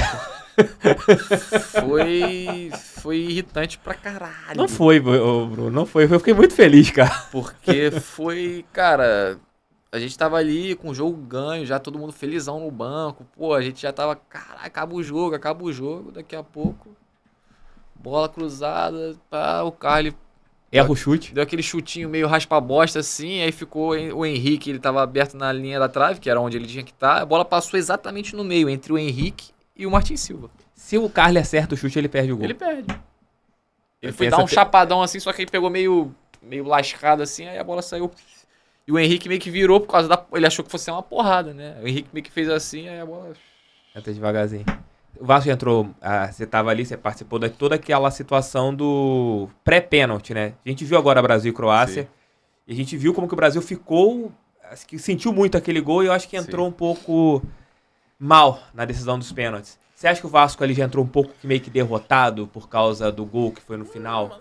Não, acho que não. Cara, muita gente fala, pênalti é loteria, pênalti é isso. Cara, pênalti é psicológico. Ponto. Você acha que o Vasco entrou psicologicamente ali abalado naquele... O atleta que tá bem psicologicamente falando, o cara vai pra bola convicto naquilo que ele vai fazer. O cara ir convicto naquilo que ele vai fazer já é 90% dele fazer gol. A não ser que sejam os caras diferenciadíssimos, igual é o Neymar. O Neymar vai pra bola sem decidir onde ele vai bater. Ele bate na hora, ele vira o pé, ele dá na direita, dá na esquerda, enfim. Ele escolhe onde ele vai bater. Agora, os caras que não são ETs, né, vamos dizer assim, igual o Neymar, Messi, esses caras têm que ir convicto onde vai bater. Ponto. Se o cara ficar, pô, será que eu vou bater na direita? Vou bater na esquerda? Pô, mas o goleiro pulou as duas antes pra direita, é onde eu costumo bater e tal. Cara, se você já for pra bola assim, tu já vai ficar... Tua cabeça já vai estar um trevo. E aí tu vai fazer, pô, o que eu vou fazer aqui, cara? Aí tem muita gente que bate no meio. A própria Croácia bateu 2 no meio. Sim. Eu sou Pênalti medroso. Aquele ali é o famoso pênalti medroso. Pênalti de segurança, né, no caso. Eu costumo dizer que é o pênalti medroso. É o cara que não sabe onde vai bater, tá nervoso, bate no meio. E o goleiro vai pular. Porque normalmente o goleiro automaticamente vai escolher um lado. Não tem essa de, o goleiro vai esperar pra pular. Cara, fisicamente, já foi feito um estudo sobre isso. Passou até no Esporte Espetacular, sei lá, alguns anos atrás. A velocidade da bola com a velocidade do goleiro e tal. Se o goleiro não escolher o canto, o cara não pega. Eu tenho uma teoria, não sei se você concorda comigo. Eu fui um goleiro. Fui um goleiro de futsal. Bom, por sinal. Não posso parecer, mas fui um bom goleiro. Tá bom, acredito. Tá bom. Acredito. Eu tenho uma teoria, decisão de pênalti. Você como batedor e eu como goleiro. Sim. O primeiro pênalti, se o goleiro não pular, ficar parado, ele tira esse pênalti de segurança. O cara vai ter que bater num lado que ele vai pensar, caraca, o goleiro não vai pular. O goleiro vai ficar parado esperando mal batido. Você acha que essa teoria é válida? Não. Eu acho que não. Foi, viu? Acabou toda a minha teoria de uma vida toda. O que acontece? Porque o que acontece? O atleta, ele tem o seu lado de segurança, o seu canto de segurança. Ponto. Todo atleta tem o seu canto de segurança do pênalti. Isso é certo. Então, digamos, eu vou ser o primeiro a bater. Eu tô indeciso no que eu vou fazer. Né? Eu vou bater no meu canto de segurança. Vou tentar bater no meu canto de segurança. Não vai mudar nada. Tipo, você vai ficar no meio, eu vou bater no meu canto de segurança. Não, mas aí vai vir o cara de trás. Tipo assim, o cara tem o canto de segurança dele. Mas a minha ideia é realmente todo o goleiro não vai ficar parado, tipo, todas as vezes no meio, entendeu? O treinador de goleiro sabe como você bate um pênalti e deve ter passado pro goleiro. A minha teoria é essa. Sim, normalmente eles fazem um estudo e apresentam pro teu goleiro. O Bruno bate 45% dos pênaltis dele no momento de dificuldade, no momento de tensão no lado direito. Certo. Colocando assim. O primeiro pênalti fiquei parado. Certo. Então, teoricamente, se você for bater o segundo pênalti, você não vai bater no meio do gol se você tiver com receio. Você vai bater no teu canto de segurança. Eu, como goleiro, eu já tirei a tua opção do pênalti no meio. Eu vou estar com o teu canto de segurança. Não, faz um pouco de sentido, sim. Viu aí como que muda o pensamento aí? Não, se você for parar pra analisar, faz um pouco de sentido. Faz, por mais que... O que acontece? Foi como eu te falei, o cara vai bater no meio se ele tiver com muito nervoso. Sim. Se o cara tiver muito nervoso, ele vai bater no meio. Porque, cara, 90%, 99% dos goleiros pulam. É muito raro você ver um goleiro que não pula. Sabe? Essa teoria é meio bizarra, porque o cara vai fazer análise, o goleiro vai fazer, né? O treinador de goleiro, o goleiro vai fazer análise, estudar ali os batedores de pênalti e tal. Às vezes é difícil você estudar um cara que não bate tanto pênalti. Pô, pra você, de repente, vou dar um exemplo. Você estudar o Gabigol, entre aspas, por mais que o Gabigol seja um excelentíssimo batedor de pênalti, é mais fácil você estudar o Gabigol do que você estudar o próprio Rodrigo. Sim. Foi o que perdeu o primeiro. Qual foi a última vez que você viu o Rodrigo bater pênalti? Real Madrid, acho que, mas ele bateu sempre naquele lado ali no momento de dificuldade. Não é, porque o batedor é o Benzema. Bate às vezes no pênalti. Sabe qual é? Então, tipo assim, pra você estudar o Rodrigo é mais complexo do que você estudar o Gabigol. Mas assim, essa questão de ficar no meio e tal, cara, foi como eu falei, o cara só vai bater no mesmo se ele tiver com muito nervoso. Muito nervoso. Aí o cara vai falar, vou bater aqui no meio que aí pelo menos não tem como errar. Essa minha teoria não funcionaria no tempo normal. Só funcionaria nos pênaltis para tentar induzir os outros batedores, que é onde que eu acho que o goleiro da Argentina entra. Ele, por ter pego o primeiro pênalti, tanto contra a Holanda e também contra a França, o segundo pênalti que é perdido pelas duas seleções, você vê. Os caras tentaram tirar tanto que acabaram jogando para fora. Sim. Mas aí é porque o cara não tá tão convicto naquilo que ele vai fazer. Como eu falei, porque teve, por exemplo, o cara da França. O cara fechou o olho e soltou um tubo. Sim. Acho que foi o quarto, se não me engano. Foi o quarto. Soltou um tubo. Falou, cara, o goleiro tá indo aqui, tá indo ali, vou fechar o olho e vou soltar um tubo. Se ele vai ficar parado, ele pegou, dane-se. Sabe qual é? E quase que pegou ainda. Sim. Teve um outro também que bateu no meio, que o goleiro também quase deixou o pé. Ah, enfim. Foi o Dybala, que quase perdeu. Dybala bateu no meio do gol. Dybala entrou só pra bater pênalti e pipocou. Pênalti, bateu, exatamente. E deu aquela batidinha. Cara, assim. Não vou mentir. Não tem como mentir. Cara, qualquer jogo que esteja valendo alguma coisa, quando você vai pra bola, é um nervoso. Já perdeu pênalti decisivo? Eu já. Essas duas finais pro Fluminense Sub-17, eu perdi o pênalti. Fui eu que perdi. E eu era do Fluminense. E aí os pais do Fluminense cantavam, você pagou contraição. Tipo, pra mim que tinha, sei lá... Não, isso não. Isso eu tinha 13 anos, desculpa. 13 anos, final. Do pré-mirim, sei lá. A gente perdeu 2 finais, eu perdi 2 pênaltis. Aí os pais do Fluminense ficavam cantando essa música pra mim. Pô, eu com 13 anos, os caras cantando isso pra mim. Sabe qual é? Meu pai ficava puto da vida, chateado. E aí eu fiquei, a primeira vez que a gente perdeu foi na Copa Macaé, Sub-13. E aí foi quando a gente perdeu a final e eu perdi o pênalti. Cara, eu não queria sair do quarto, pô. Fiquei ficado dentro do quarto e meu pai, não, filho, vamos comer, não quero. Não quero. No mesmo ano, a Copa Macaé foi, sei lá, em abril, no final da temporada que foi o Campeonato Carioca, né, Sub-13. Eu perdi o pênalti, o Fluminense campeão de novo. Porra, aí eu desabei, mano. Fiquei 3 dias dentro do quarto sem querer fazer nada. Quanto tempo você foi bater um pênalti de novo, depois? Não, aí depois não teve muitos pênaltis assim, né, vamos dizer. E eu também não era o batedor oficial. Tinha os atacantes que batiam e tal. E aí no Sub-17 teve Vasco e Fluminense, que foi a final. E aí eu fiz. Aí já... Pô, foi um alívio, cara. Foi um alívio pra mim, Imagina. porque... Veio aquele filme na cabeça na hora que você falou? Veio com certeza absoluta. Fala, Aquela caralho. pegando a saia do meio campo, indo lá pra bater pênalti e tudo. Cara, sempre quando você vai bater pênalti, e foi aí que eu falei que é psicológico, sempre você vai ficar com frio na barriga. Porque o goleiro pegar ou não, pro goleiro não faz tanta diferença, vamos dizer assim.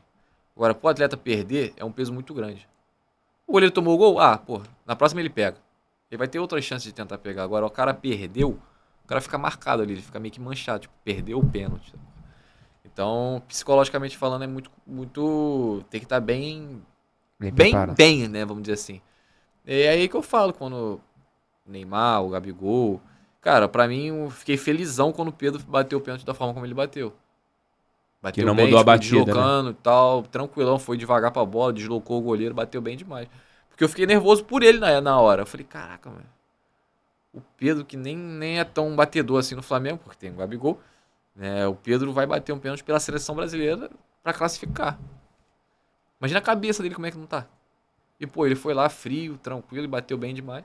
E aí eu falei, pô, que alívio. Mas com certeza na cabeça dele ele também ficou nervoso. Só que ele conseguiu, tipo assim, não transparecer aquilo e conseguiu controlar. E aí que faz a diferença, né? De você controlar e você conseguir fazer aquilo que você treina. Bruno, por que você acha que não conseguiu jogar o que você jogou na base, no principal do Vasco, e acabou não ficando no clube? Olha, Thiago, é uma parada que eu até hoje faço essa pergunta. Não vou mentir pra você. Futebol não é uma matemática exata, repito. Futebol não é uma matemática exata. Eu subi pro profissional do Vasco. Aí você começa a entrar muitos sis, muitos poréns e tal. Se eu pudesse voltar no tempo e não ter saído emprestado para o Criciúma, eu teria feito isso. Não teria ido para o Criciúma. Só que foi uma decisão que eu tomei na época. Eu achei que ia ser bom para minha carreira e acabou não sendo. E aí desde então eu não consegui ter uma sequência. Por N motivos. Às vezes o treinador prefere outro. Me lesionei. Teve pandemia. E, enfim, são coisas que... Cara, se eu for começar a focar nas coisas negativas, né? Tipo, teve a pandemia. Em 2018, até mesmo quando eu tava no Vasco, quando eu consegui ter uma sequência de 5 jogos como titular, teve a Copa do Mundo. E aí, pô, os caras estavam machucados, lesionados e tal, estavam desgastados fisicamente. Durante esse período conseguiram retornar e automaticamente eles iam retornar pra posição normal. Que é justo, o cara que sai lesionado e tal, voltar pra posição dele normal. E aí foi a minha primeira vez que eu tive um corte, né? Vamos dizer assim.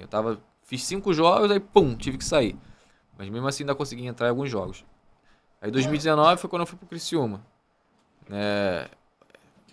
Foi quando pra mim, de todos esses meus anos, foi o ano mais difícil pra mim. Eu tive depressão. Foi quando eu falei que se não fosse minha esposa, eu, sei lá, de repente teria parado de jogar, ou seja lá o que for. Porque eu cheguei lá, falei, pô, legal.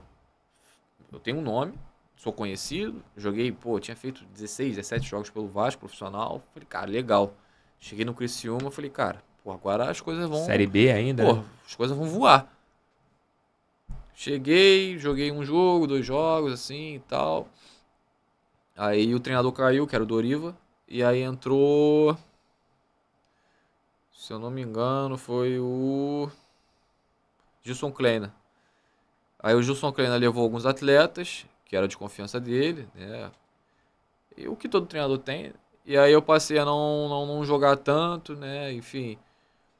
E aí as coisas começaram a não caminhar pra mim. Comecei a não jogar, comecei a ficar muito tempo no banco, muito tempo no banco, muito tempo no banco. Aí do nada o cara não me relacionou. E aí foi quando minha cabeça começou, pô... Será que eu sou bom? Um dos pensamentos é esse, cara, eu sou jogador do... Eu ainda era do Vasco, né? Sou jogador do Vasco, eu não consigo jogar com todo respeito pelo Criciúma. Pô, eu não consigo jogar no Criciúma.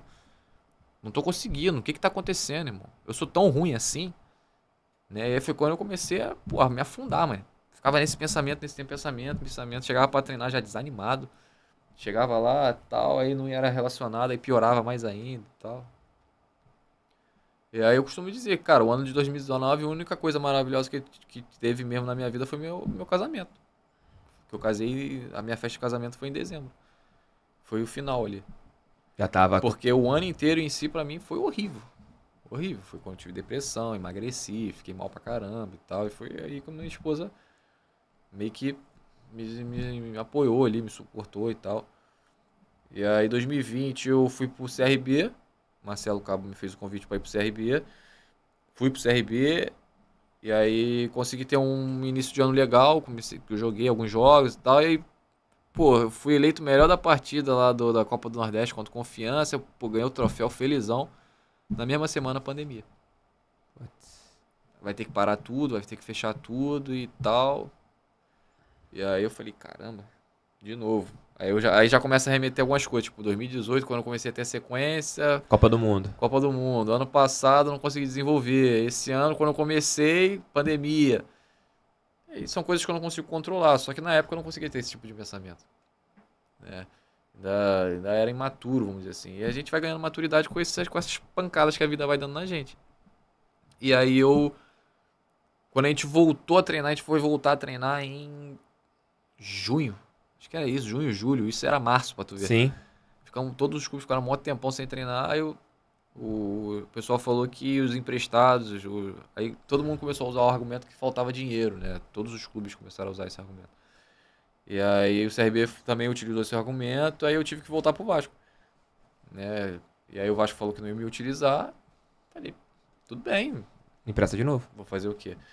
E aí, como eu não tinha conseguido jogar muito, também os clubes não estavam contratando muito, assim, estavam fazendo meio que contenção de gasto, assim, contratava meio que pontual. E aí eu fiquei ali meus 6 meses ali sem time. E aí, em janeiro de 2021, fui pro Santo André. Falei, pô, agora vai, coisa linda. No treino pré-jogo da estreia, eu me lesionei o adutor. Putz. Aí... E se aí seria titular? E, cara, eu tava brigando por vaga ali. O treinador ainda tava com aquela pulguinha na orelha, tipo, pô, quem é que eu vou botar e tal. Eu tava, pô, mega animado, que eu tava ali prestes a entrar. Mesmo que eu não fosse começar jogando, com certeza eu entraria no jogo. E aí eu falei, putz. Aí machuquei o adutor, eu nunca fui de ter muita lesão muscular. E foi quando eu tive uma primeira lesão muscular forte, assim, vamos dizer. Aí eu fiquei, pô, e campeonato estadual é tiro curto. São, sei lá, 12, 13 jogos normalmente. Eu fiquei fora 6. Foi praticamente o mês inteiro. Aí até você entrar no ritmo fisicamente falando, o treinador já meio que já montou o time dele, os caras já estão fisicamente bem melhor que você e tal. Eu não consegui, fisicamente falando, chegar ao nível dos caras. Aí ainda entrei num jogo. Aí, pô, você não entrar num jogo no qual você não tá bem fisicamente, você também não consegue desenvolver tanto. Aí depois ainda joguei um outro jogo, enfim, não consegui desenvolver. E aí eu fiquei o ano de 2021 também parado. E aí é quando você começa a pontuar algumas coisas, né? Tipo, como você falou, será que eu sou bom mesmo? Né? Volta os pensamentos. Só que aí como você já tá um pouco mais maduro, você fala, não, eu sou bom. É porque as coisas não estão acontecendo, cada um tem o seu tempo. Né? Te dou N jogadores que conseguiram vingar Camacho é um cara que parece da tua posição, com quase 30 anos. Exatamente. Pô, o próprio Thiago Galhardo. Thiago Galhardo foi surgir no Vasco com a gente lá em 2018. Sim. Ele tava com 28, acho. 28, 29. Né? Então, assim... E aí as coisas quando começam a caminhar daquilo como a gente sempre sonhou, né? Porque, pô, a gente sonha o quê? Pô, subir profissional, começar a ir bem, ser vendido e tal, blá, blá, blá. E eu tive a oportunidade de ser vendido antes de acontecer aquela situação com meu pai lá e tal. Se eu não me engano, o meu empresário na época, ele levou uma proposta pro Vasco. Só que o Vasco não aceitou, achou que os valores eram baixos e tal. Aí entra no Si, né? Se eu tivesse saído, de repente... Qual foi o clube? Cara, era de Portugal, se eu não me engano. Tenho quase certeza. Porque ele também não quis me falar muito na época. Então aí começa a ficar muito no Si, isso e aquilo. Então, de repente ele não quis falar porque o Vasco também não deixou a proposta andar, né? Não deixou andar as coisas, né? Pra mim, quando ele falou os valores, eu falei, caraca, mano. Tô rico. Não que de repente eu fosse receber algo, mas assim... Era diferente pra mim, né? Quanto que era? Cara, acho que na época eram 2 milhões de euros. Pô. Tá ligado? Grana boa pra moleque de 16, 17 anos, eu tava com 17, então, tipo... Pelo menos foi a história que que meu empresário contou pra mim na época, né? E o Vasco não aceitou e aí as coisas foram andando. Se é verdade ou não, eu já não consigo controlar. Já não sei dizer. Mas... E aí, cara, eu ainda sigo aí Na luta. na luta diária, né? De desenvolver, de conseguir mostrar aquilo que eu realmente sou, que eu consigo desenvolver. Cada um com o seu tempo. Eu já tô super tranquilo em relação a isso. E, enfim... Desistir nunca é uma opção. 2023 teremos novidades. Se Deus quiser, se Deus quiser. Você acha que divulga seu novo clube até quando? Cara, eu espero até virar o ano já. Poder estar compartilhando aí coisas boas, quem sabe. Menos, não vai ser do Vietnã de novo, né? Muito provavelmente não. Muito provavelmente não, porque, cara, é difícil, mano. É bem difícil. Parece que não, mas é muito difícil. Brunão, curtiu? Curti demais, te agradeço aí mais uma vez pela oportunidade. Minha primeira vez num podcast. Pô, espero que tenha gostado, cara. Tinha até conversado com o Romo uma vez que ele perguntou. Falei, cara, eu gosto de falar, eu gosto de, tipo, contar um pouquinho da minha história, da minha vida, porque tem muita gente que não conhece, né? Faltou alguma coisa na tua história? Não. Deu pra contar tudo? Deu. Um pouquinho de Vasco, que querendo ou não foi minha casa durante muitos anos. Um pouquinho da minha infância. Um pouquinho do profissional. Se Deus quiser, ainda vai ter uma história muito... Você não quer contar qual foi o jogador que fez trairagem, não? Pode Não. contar. Não posso. Redes sociais, Bruno, repita aí. Bruno Cozendei. BR Cozendei. Cosendey. Bruno Cozendei, né? Cozendei, né? Cozendei. Exato, Cozendei. com som de Z. Com som de Z. Gente, espero que vocês tenham curtido. Achei do cacete. Rômulo, obrigado de novo pela parceria. Brunão, outro Brunão ali. Tô Xará. cercado de Brunos aqui hoje. Verdade. Charazão. Tamo juntos. Assistam as outras resenhas. Semana que vem, última semana do ano. Vocês pensam que não teremos resenha? Teremos resenha sim. Mais 2 resenhas na última semana de 22, pra gente encerrar este ano. Que eu espero que 23 seja muito melhor pro Brunão também, que ele Amém. consiga ali Pra ter todos uma nós. carreira, que a carreira desponte agora com 25 anos, de repente vai arrebentar e vai ser contratado pelo John Textor e vai jogar no Botafogo. Vai que isso aconteça. Aí vira o craque aí do futebol mundial e o John Textor o contrate. Vai que aconteça. Quem sabe. Vai que aconteça. Gente, um abraço, fiquem com Deus. Assistam as outras resenhas. Tamo juntos e até a próxima. Valeu!